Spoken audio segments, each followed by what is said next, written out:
Paulo Freire y la educación popular. La educación popular y la persona de Paulo Freire se encuentran inseparablemente relacionadas. Alfonso Torres Carrillo hace en primer lugar una breve referencia al contexto y trayectoria de Freire, para luego detenerse en los que a su juicio serían los pilares del pensamiento freireano para la fundamentación de la educación popular. Finalmente desarrolla algunos planteamientos acerca de la actualidad de dicha corriente pedagógica para quienes aún consideran que desde la educación es posible generar y construir otros mundos posibles.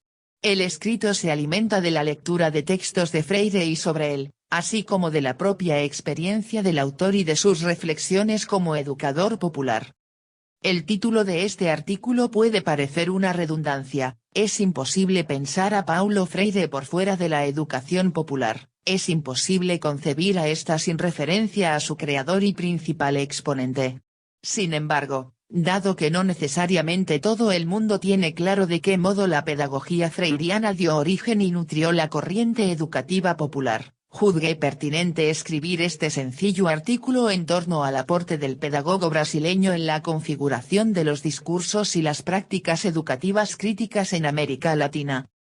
En primer lugar, haré una breve referencia al contexto y trayectoria de Freire, para luego detenerme en los que, a mi juicio, serían los pilares de su pensamiento en la fundamentación de la educación popular. Finalmente desarrollaré algunos planteamientos acerca de la actualidad de dicha corriente pedagógica, entre quienes aún consideramos que desde la educación es posible generar y construir otros mundos posibles. El escrito se alimenta de la lectura de textos de y sobre Freire, así como de mi propia experiencia y reflexiones como educador popular. Breve referencia a Paulo Freire y su praxis.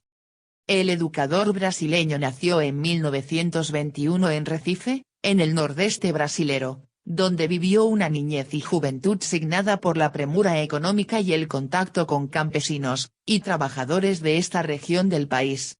Siendo estudiante de Derecho, se casó con Elza, maestra de escuela, quien lo acercó al trabajo educativo, en particular la enseñanza del portugués, actividad con la que costeaba sus estudios y colaboraba en el sostenimiento de su hogar. A partir de su experiencia en el movimiento de cultura popular, de sus estudios sobre el lenguaje popular y del análisis crítico de la educación brasilera de mediados del siglo XX, Freire creó un método de alfabetización que, en la medida en que los iletrados aprendían a leer y escribir, iban dialogando sobre problemas de su realidad y buscando alternativas para transformarlos. La novedosa y efectiva propuesta fue conocida en 1963 por Darcy Ribeiro, ministro de Educación, quien le pidió a Freire coordinar el Plan Nacional de Alfabetización. En 1964, cuando se estaban formando los cientos de cuadros que pondrían en práctica la propuesta, vino el golpe militar y Freire llevado a prisión acusado de subversivo internacional. Al salir de la cárcel se exilió primero en Bolivia y luego en Chile, donde sistematizaría su experiencia en los libros Educación como práctica de la libertad y Pedagogía del oprimido. En ellos desarrolla sus tesis sobre la conciencia dominada, lo opresivo de la educación, la concientización, el diálogo y el proceso de liberación. En 1970, Freire iniciaba una segunda etapa de exilio en Europa, Estados Unidos y África. En 1980 volvió al Brasil para reaprender su país. Allí se desempeñó como profesor en las universidades de Campinas y Sao Paulo, participó en programas de formación de maestros, con educadores de la calle y en movimientos de educación popular que por ese entonces se desarrollan en su país y en América Latina. En la década de los 80 publica varios libros y concede numerosas entrevistas donde enfatiza la dimensión política de la educación.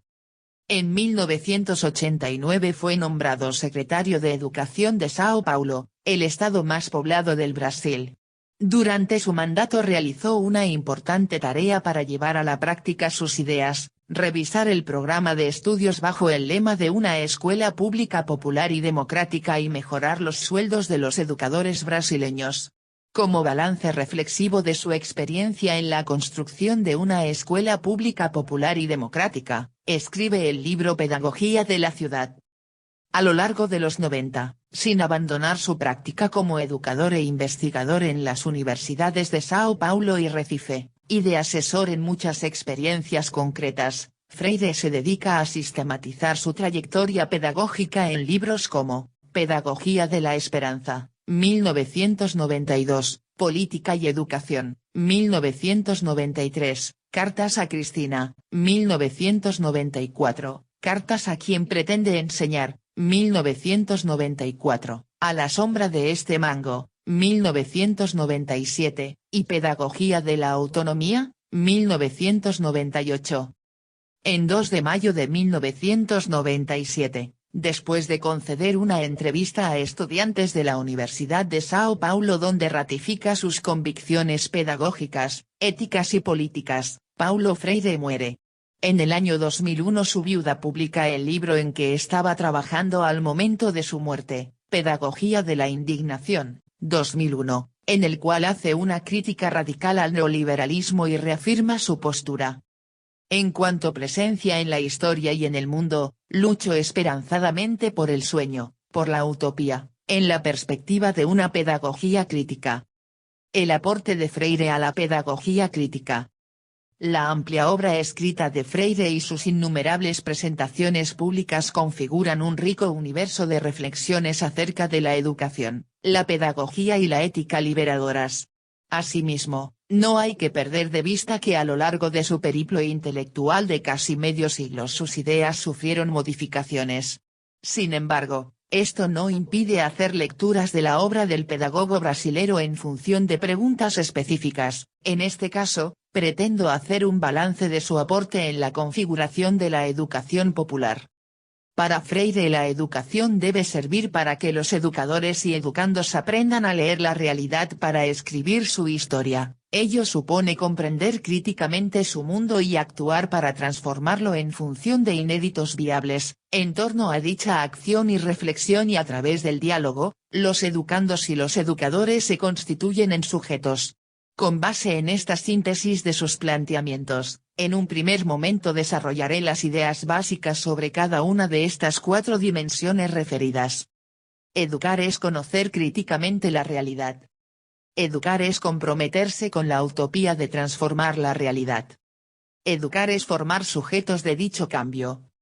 Educar es diálogo. 1. Educar es conocer críticamente la realidad. Desde sus primeras experiencias y reflexiones, la educación es considerada como un acto de conocimiento, una toma de conciencia de la realidad, una lectura del mundo que precede a la lectura de la palabra.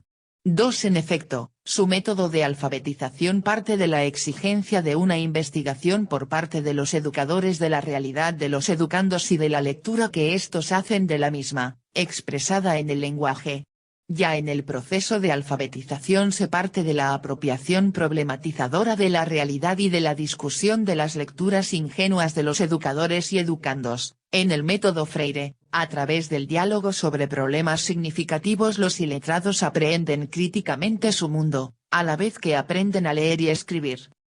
En oposición a la concepción bancaria de la educación, para Freire el conocimiento de la realidad no es un acto individual ni meramente intelectual. Conocer el mundo es un proceso colectivo, práctico y que involucra diferentes formas de saber: la conciencia, el sentimiento, el deseo, la voluntad, el cuerpo. Toda práctica educativa debe reconocer lo que educandos y educadores saben sobre el tema y generar experiencias colectivas y dialógicas para que unos y otros construyan nuevos conocimientos. La famosa frase de Freire: nadie lo conoce todo ni nadie lo desconoce todo, nadie educa a nadie, nadie se educa solo, los hombres se educan entre sí mediados por el mundo. Debe leerse en este sentido constructivista: quien enseña, aprende, y quien aprende, enseña, y no como un desconocimiento de la especificidad del papel activo que deben jugar los educadores. Conocer el mundo no es una operación meramente intelectual, es un proceso articulado a la práctica y a todas las dimensiones humanas.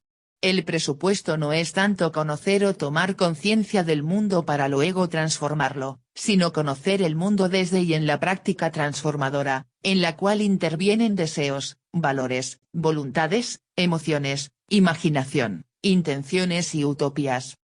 Este proceso educativo de conocimiento del mundo nunca es definitivo, más bien siempre es inacabado, dado que el mundo no está dado, determinado, sino dándose, cambiando. También los sujetos, en el proceso de conocer y transformar el mundo, van cambiando ellos mismos y sus preguntas. Por ello, los productos del conocer no deben asumirse como verdades acabadas, inmodificables, sino susceptibles de perfeccionar, de discutir y cuestionar. Se requiere más una pedagogía de la pregunta y no una de la respuesta. En un plano más práctico, la preocupación acerca de que conocer está asociada directamente con los contenidos y las metodologías, qué conocer y cómo se conoce. Dichas preocupaciones, a su vez, están subordinadas a otras preguntas más fundamentales: ¿para qué conocer?, a favor de quién y para quién conocer, es decir, a los propósitos de dicha práctica educativa. Responderlas, nos conduce a otra idea central del Freire: toda actividad educativa es intencional, por tanto, política. 2. Educar es una práctica política. Para Freire la educación nunca es neutra.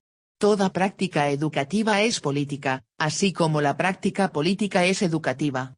Las prácticas educativas siempre son políticas porque involucran valores, proyectos, utopías que reproducen, legitiman, cuestionan o transforman las relaciones de poder prevalecientes en la sociedad. La educación nunca es neutral, está a favor de la dominación o de la emancipación.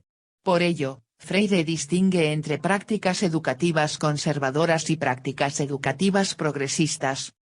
En cuanto en una práctica educativa conservadora se busca, al enseñar los contenidos, ocultar la razón de ser de un sinnúmero de problemas sociales, en una práctica educativa progresista se procura, al enseñar los contenidos, desocultar la razón de ser de aquellos problemas. Mientras la primera procura acomodar, adaptar a los educandos al mundo dado, la segunda busca inquietar a los educandos desafiándolos para que perciban que el mundo es un mundo dándose y que, por eso mismo, puede ser cambiado, transformado, reinventado. Freire 95, Pedagogía de la ciudad.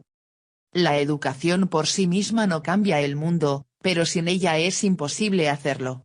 En consecuencia, el educador progresista debe tener un compromiso ético-político por la construcción de un mundo más justo.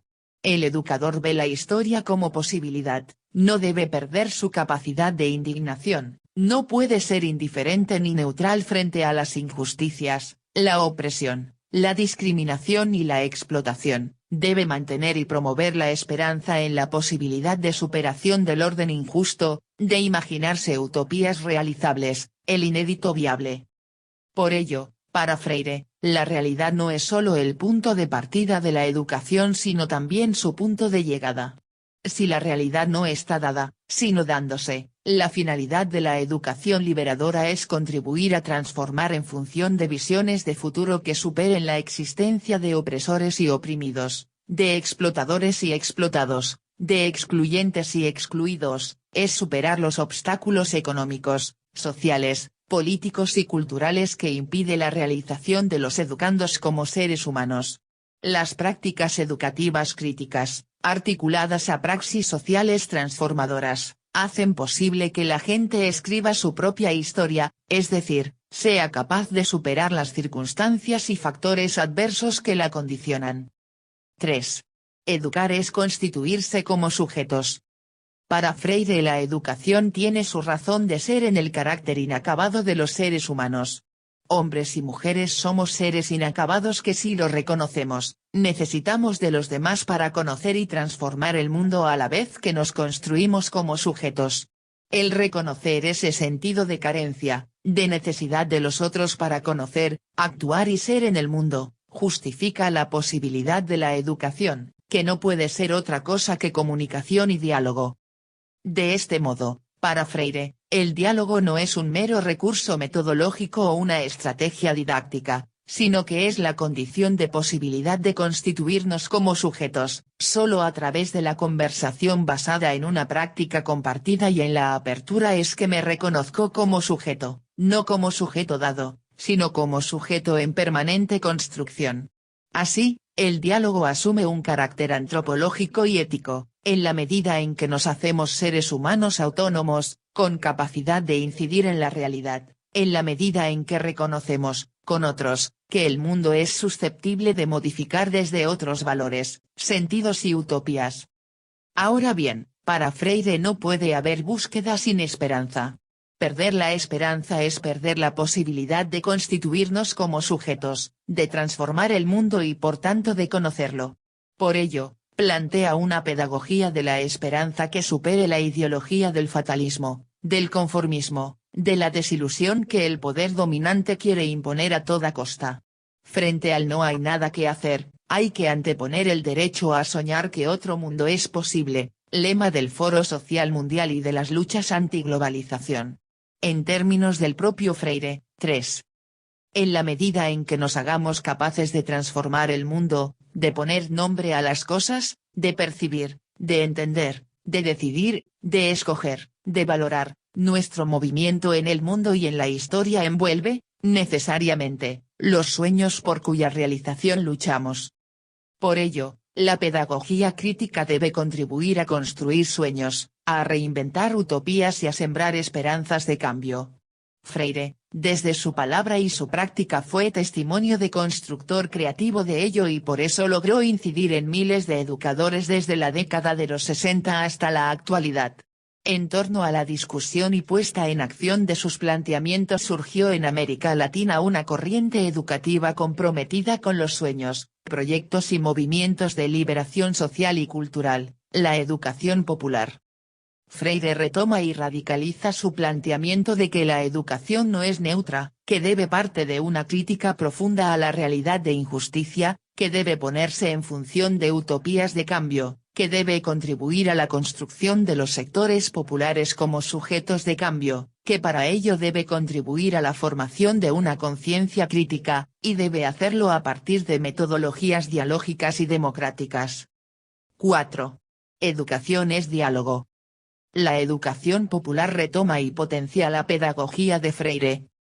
Mientras iniciaba una segunda etapa de exilio en Europa, Estados Unidos y África, las ideas de Freire y su propuesta educativa eran acogidas con entusiasmo por parte de educadores y educadoras progresistas, religiosos y religiosas y activistas sociales, en un contexto de radicalización de las luchas sociales en América Latina.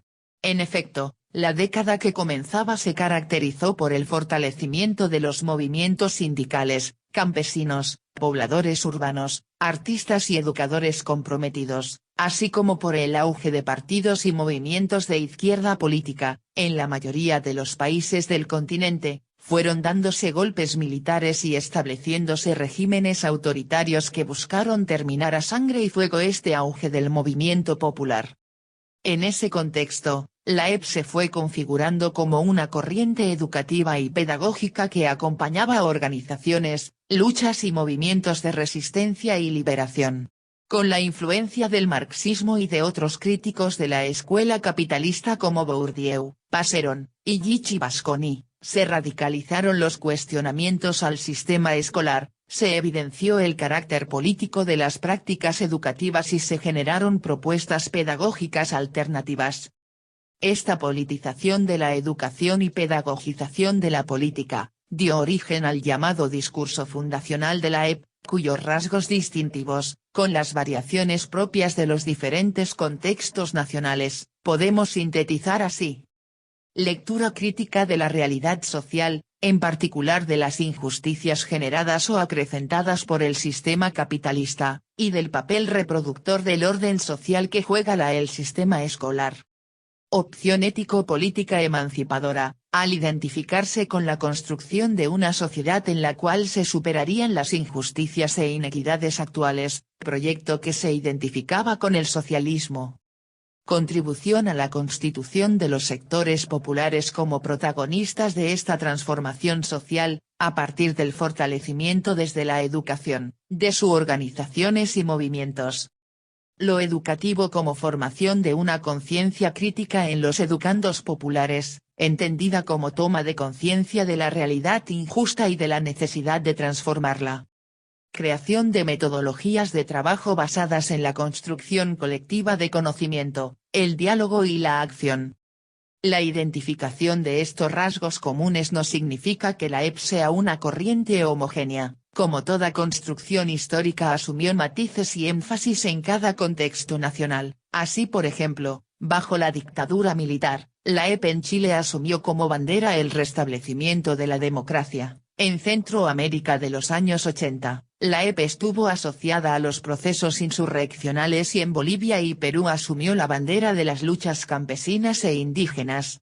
Asimismo, las particularidades históricas de cada contexto llevaron a que la EP inspirara prácticas en alfabetización, educación en derechos humanos, educación de género y educación intercultural. De este modo, la EP, más que un cuerpo doctrinal monolítico, se fue conformado como un campo pedagógico diferenciado de otras prácticas y corrientes pedagógicas. Bajo estas ideas surgieron en América Latina infinidad de organizaciones culturales, centros de educación de adultos, comunidades eclesiales y círculos de alfabetización, así como de centros especializados en su promoción y apoyo a las experiencias de base. Algunas redes latinoamericanas como CELADEC y el Consejo de Educación de Adultos de América Latina, CEAL, así como las revistas como Cultura Popular, Tarea, La Piragua y Aportes, contribuyeron a que circularan reflexiones, ideas, experiencias y aportes metodológicos a nivel continental. Al finalizar la década de los 80, la EP se había convertido en un movimiento educativo y en una corriente pedagógica crítica sostenida en la proliferación de redes y espacios de encuentro a nivel nacional y continental. Pero también empezaban a surgir cuestionamientos y nuevas ideas que proponían la necesidad de un replanteamiento de algunos presupuestos y planteamientos de la EP. La llamada refundamentación de la EP. Desde fines de los 80 y especialmente durante la primera mitad de los 90, empezó a visibilizarse cierta insatisfacción con algunos de los presupuestos y contenidos del discurso fundacional de la EP, los cambios en el contexto político mundial y latinoamericano, caída del socialismo soviético, derrota sandinista, fin de los regímenes militares e inicio de procesos de democratización, así como el reconocimiento de límites en las propias prácticas educativas, activismo y falta de sistematización, descuido de lo pedagógico, cambio de los sujetos educativos, escasa discusión con nuevos paradigmas, llevaron a que algunos educadores insistieran en una necesaria y urgente refundamentación de la EP. En verdad, dicho replanteamiento de la EP ya había comenzado antes en varios países, de cara a las exigencias planteadas por los cambios en el contexto o la discusión de los aportes políticos y pedagógicos de algunos autores. Fue el caso de la recepción en los 80 de autores como Antonio Gramsci y la relectura de Paulo Freire, las cuales permitieron revalorar la cultura en la política y en la educación, al incorporarse en la discusión conceptos como el de hegemonía y diálogo de saberes. En todo caso, y a modo de síntesis, los principales desplazamientos que se dieron en la última década del siglo XX en cada uno de los núcleos discursivos del discurso fundacional fueron: a la lectura clasista de la sociedad latinoamericana y reproduccionista de la educación, se incorporaron otros aportes y conceptos como hegemonía, política cultural, movimientos sociales, sociedad civil, etc. Y se empezó a reivindicar la escuela como espacio de innovación pedagógica.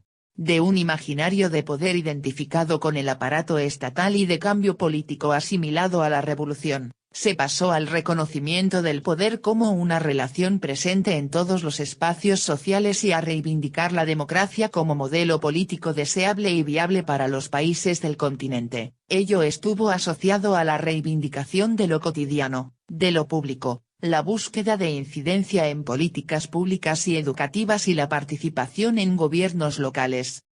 De una concepción economicista y politizada de los sectores populares, a un reconocimiento de la pluralidad de actores que los constituyen y de su densidad histórica y cultural. De ese modo, categorías abstractas como clase trabajadora, pueblo o movimiento popular fueron adquiriendo rostro concreto como pobladores, mujeres y jóvenes populares. De un énfasis en el desarrollo de una conciencia crítica de clase, a una valoración de la subjetividad de los actores populares y la potenciación de todas las dimensiones que los constituyen como sujetos: cultura, cuerpo, emociones, valores, voluntad, pensamiento crítico e imaginación creativa.